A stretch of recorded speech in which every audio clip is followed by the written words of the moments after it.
علیکم ورحمۃ اللہ وبرکاتہ۔ تھوڑا لمبائی زیادہ ہے، اس کے حساب سے رکھنا۔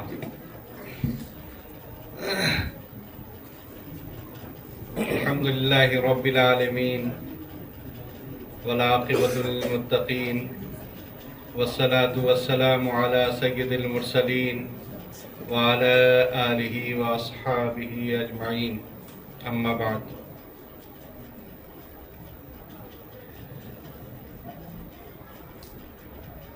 بزرگان محترم،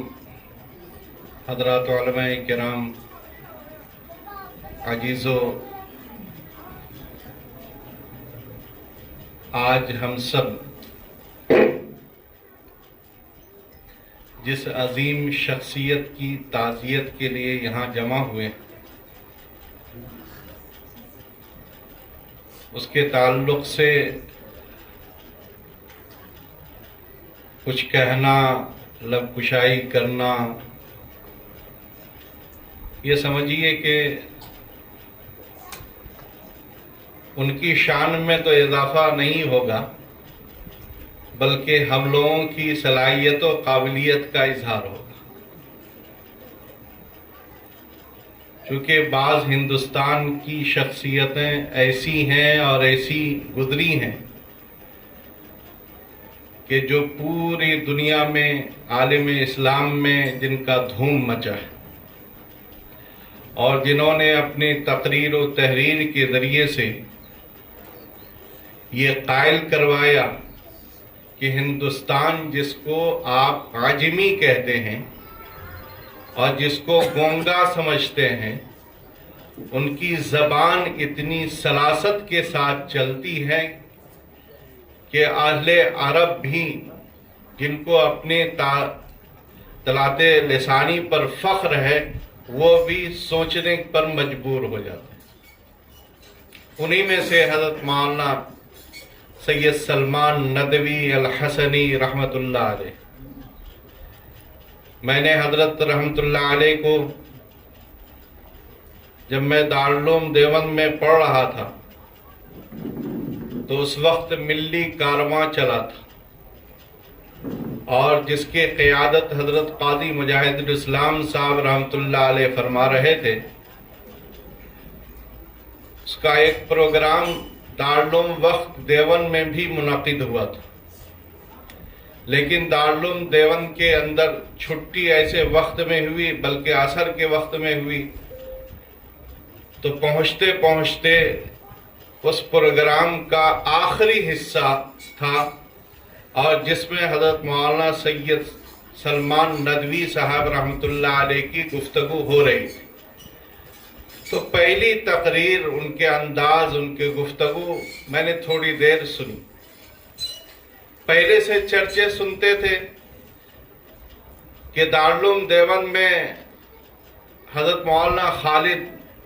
مدراسی صاحب دامت برکاتہم العالیہ، اور ندوہ میں حضرت مولانا سنواز صاحب، کہ جن سے طلبہ بھی پوری انسیت رکھتے ہیں، اور جہاں جس جگہ کھڑے ہو جاتے ہیں یا بیان کرنا شروع کرتے ہیں تو پورا مجمع بھی ان کے طرف جھک جاتا ہے۔ بہت زیادہ تو سننے کا موقع نہیں ملا، لیکن جب میں المعہد العالی امارت شریعہ فلوائے شریف پٹنہ میں افتاء اور قضاء کی تربیت کے لیے یہاں داخلہ لیا تو حضرت قاضی مجاہد الاسلام صاحب رحمۃ اللہ علیہ، انہوں نے، آپ جانتے ہیں کہ فقہی سیمینار منعقد فرمایا کرتے تھے، جس میں ملک نہیں بلکہ پورے عالم اسلام کے علماء کرام جو فقہ سے تعلق رکھتے ہیں، ان کی حاضری ہوتی تھی، اور پھر کسی اہم مسئلے پر بحث و تمہید کے بعد ایک نتیجہ اخذ کیا جاتا تھا، اور ملکی حالات اور وقت کی ضرورت کے تحت ایک بحث، ایک امت کو ایک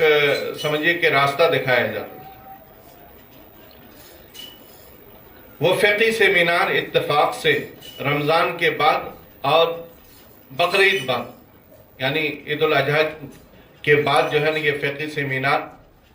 پٹنے میں منعقد تھا۔ اس فقہی سیمینار کے تعلق سے میں نے سنا کہ یہ پہلے ندوۃ العلماء میں ہونا تھا، لیکن وہاں کے ذمہ دار احباب نے معذرت کر دی۔ وجہ اس کی یہ ہوئی کہ فخر العلماء حضرت مولانا ابو الحسن علی ندوی رحمۃ اللہ علیہ کی علالت کا وقت تھا، اور انتہائی سمجھیے کہ پشو پیش میں لوگ تھے کہ اب جب تب کا معاملہ، تو اس کی وجہ سے وہاں کے ذمہ داروں نے معذرت کر لیا کہ یہاں ایسے حالات میں جبکہ حضرت بہت ہی نحیف ہو چکے ہیں اور کمزوری کا عالم یہ ہے کہ اٹھنا بیٹھنا مشکل ہے، کب رخصت ہو جائیں کچھ نہیں کہا جا سکتا، ایسے حالات میں فقہی سیمینار کی ذمہ داری یہاں لینا بہت مناسب نہیں۔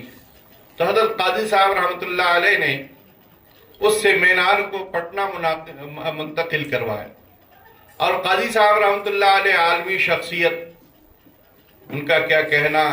ان کی تمام تر خوبیوں کو اللہ قبول فرمائے۔ یہ سیمینار کی جب جگہ تبدیل ہوئی تو میں سمجھتا ہوں کہ تمام جتنے بھی اس سیمینار میں شرکت کرنے والے لوگ تھے ان سب کا پروگرام بھی تبدیل ہونا تھا، سب کا جہاز کا ٹکٹ، سب کا ریلوے کا ٹکٹ، یہ ساری چیزیں تبدیل کرانا وہ تو قاضی صاحب رحمۃ اللہ علیہ کی شخصیت تھی کہ بڑی آسانی کے ساتھ ہو۔ فقہی سیمینار میں اس سے پہلے حضرت مولانا ابو المحاسن محمد سجاد صاحب رحمۃ اللہ علیہ کا بھی سیمینار ہونا تھا ان کی شخصیت کے اوپر، تو دو سیمیناریں وہاں منعقد ہوئی اور دونوں یکے بعد دیگرے رکھ دیے گئے۔ دونوں میں ملک کے جید علماء کرام کے مقالات پیش ہوئے۔ پہلے حضرت مولانا ابو المحاسن محمد سجاد صاحب رحمۃ اللہ علیہ جو بانی عمارت شریعہ ہیں اور جو محرک جمعیت علماء ہیں، ان کی ذات گرامی پر یہ پروگرام ہونا تھا، اور پھر اس کے بعد یہ فقہی سیمینار کا سلسلہ شروع ہوا۔ اسی وقت حضرت مولانا تقی صاحب دامت برکاتہم العالیہ جو وہاں پٹنہ تشریف لائے تھے، تو حضرت سے ملاقات ہوئی اور ان کو دیکھنے کا موقع ملا تھا۔ دیکھنے کا ہی نہیں بلکہ بات چیت کرنے اور خدمت کا بھی موقع ملا، چونکہ المعہد کے طلباء کو متعین کیا گیا تھا کہ کن کن ہوٹل میں مہمان ٹھہریں گے کہ جس میں آپ ان کے خاطرداری کریں گے، ان کا خیال کریں گے۔ سیمینار جب شروع ہوا تو ہم لوگ بھی جو المعہد کے طلباء تھے ان کو اجازت تھی اس میں شرکت کرنے کی۔ حضرت مولانا سلمان صاحب رحمۃ اللہ علیہ جو اس وقت اللہ تبارک و تعالیٰ نے جو توانائی اور قوت دی تھی اور جو عربی میں اپنے مقالہ پیش کر رہے تھے، تو مجھے لگا کہ اللہ تبارک و تعالیٰ نے ان کی زبان میں کیسی سلاست اور کیسی کہیے کہ جرأت اور کیسی عربی ان کے اوپر جاری کیا ہے کہ ہم لوگ مبہوت تھے۔ اللہ تبارک و تعالیٰ نے وہ صلاحیت عطا فرمائی۔ یہ لگتا ہی نہیں تھا کہ یہ ہندوستان کا بندہ ہے اور ہندوستان کا عالم ہے، عربی اس انداز سے، فصیح انداز سے بولتے چلے جا رہے۔ تو آپ کی قابلیت، آپ کی صلاحیت ایسی تھی کہ جو مسلم تھی اور پوری دنیا نے اس کو تسلیم کیا۔ آج وہ شخصیت ہمارے بیچ میں نہیں ہے۔ ان کا تذکرہ کرنا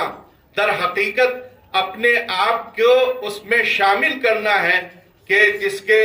ڈگر پر وہ چل کر کے آج پوری دنیا پر چھائے ہوئے ہیں اور لوگوں کے دلوں میں جگہ بنائے ہوئے ہیں۔